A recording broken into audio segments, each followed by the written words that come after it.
back, guys, to Steven's DIY Auto Repair. So this is going to be part 3 with this oxygen sensor here for the P0031 code. So the problem was we had the wrong oxygen sensor. So what we did was we pulled the trigger on this Denso OEM O2 sensor, part number 2349049. Now this is the correct one. So we're gonna go ahead and install it. We're gonna clear the code and see if that works. And I guarantee you it's gonna work, because I've got a surprise ending for you guys regarding this sensor and this vehicle. And it led me on a wild goose chase, but I stuck to it and got through it. So stay to the end, and I can explain to you what happened with this oxygen sensor. So let's go ahead and get it installed. Okay guys, so we went ahead and pulled the trigger on this expensive oxygen sensor, but this is actually the right one for this car, and we'll get into that later. But let's go ahead and check the resistance on this.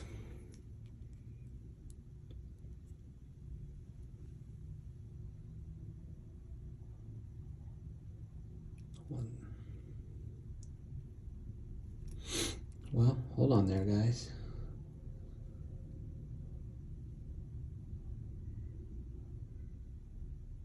.4 ohms. Okay. Now that is the correct resistance for the O2 sensor that is supposed to be in this car. So now let's install it and see if it works. Okay guys, we have our air fuel sensor, Denso. Part number is gonna be 2349049. This one's from AutoZone. So it's pretty cool because it's nicely packaged, and it also comes with some anti-seize. So we're gonna go ahead, put this on the threads just a little bit. Remember not to get any on your actual sensor here. We'll install it and see if that helps. Okay guys, so we got our anti-seize here. We're just gonna put a tad bit on the threads.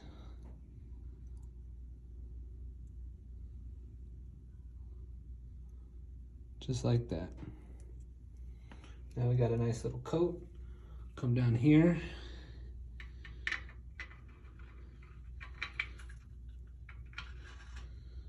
Start screwing her in.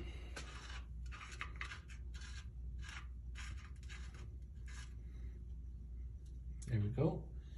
And we'll just go ahead and snug it up.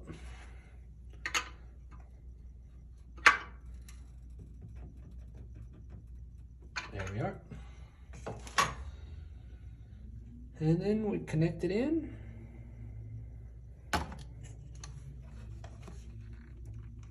Make sure it snaps, and we're all set.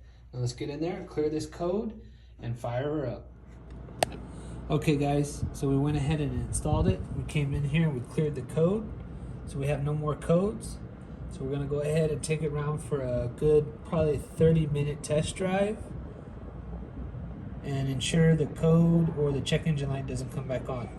So I will bring you guys right back. All right guys, so we just came back from our test drive. No check engine light so far. I'm gonna go ahead and turn the car on just to show you.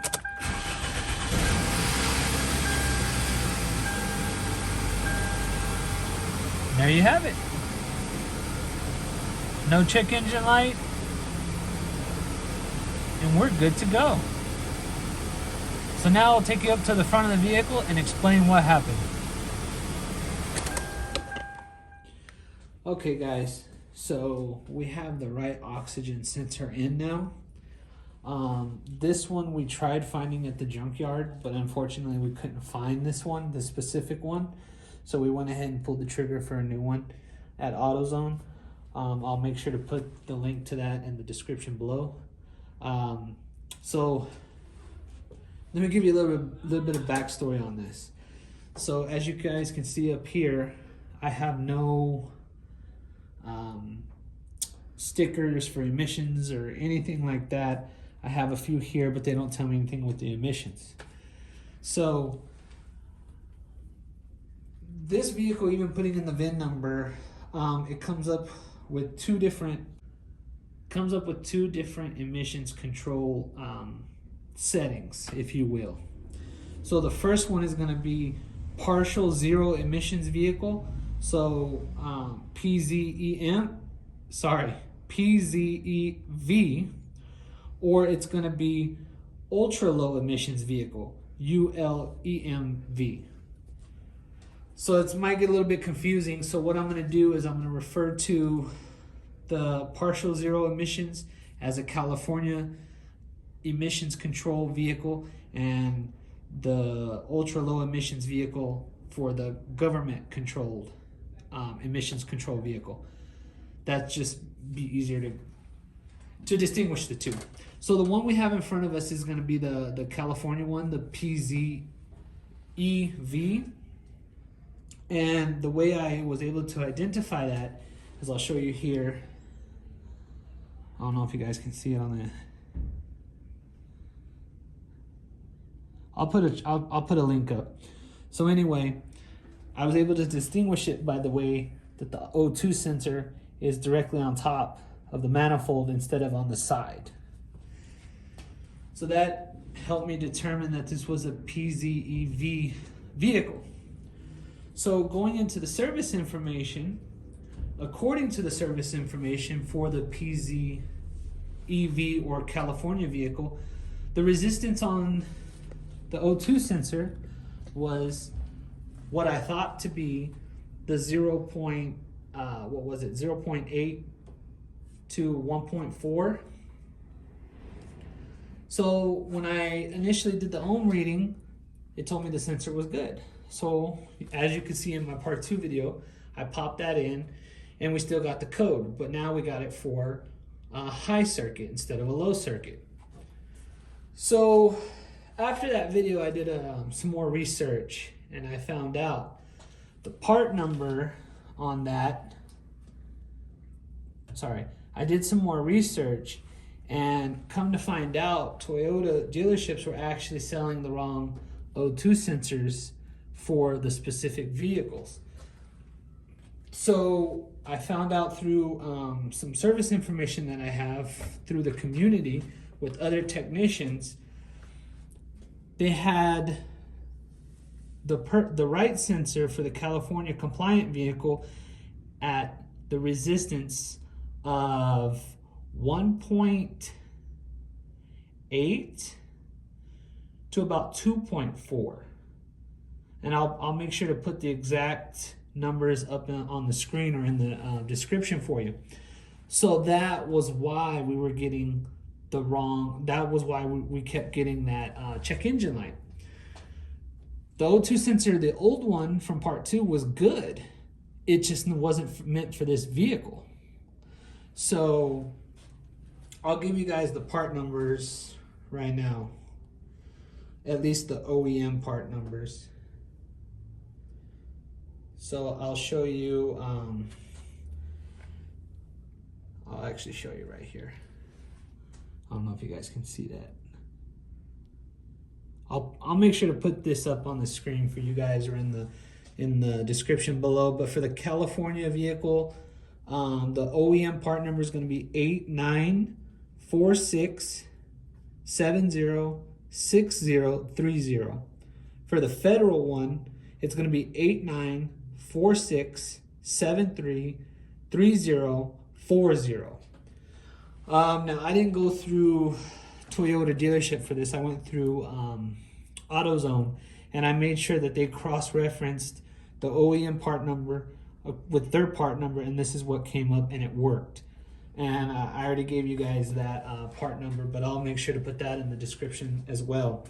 So it just goes to show you that you can't really, even though you have some OEM service information, you still have to do a little bit of digging and research, and check every little single thing. But it threw me off course. I I mean, you obviously want to check wires, you know, from the point we thought the sensor was good. Then we went to the wires, and then you go to your, you know, your ECM or your ECU. So it had me on a little bit of a goose chase, but we came back to A. And here's the readings, the actual ohm readings that should be for the California one. See, it's 1.8 to 3.4 ohms. Sorry, I misled you, or I told you the wrong reading. And then for the federal, see, 0.9 to 1.2. So that other sensor was for the federal one, which the sensor was good, but just not for this California vehicle. I hope that makes sense. It's a little bit confusing if you don't really know. It took me a little bit to do the research on it, but yeah, so you just got to kind of do some due diligence and digging to get what you need, to find out the information you need. So there you guys have it. I hope this will save you guys some time and headache chasing down stuff that, you know, you don't have to. So anyway, I'm glad we got this fixed and we can send it now. So pretty easy fix, guys. Just took a little bit. So I hope you liked this video. If you guys did, make sure to hit that like button. If you guys would like to be notified when I put out another video, make sure to hit that bell notification. Please subscribe to my channel for more informational videos like this, and hopefully videos that will help you, save you time. And until next time, guys, have a good one.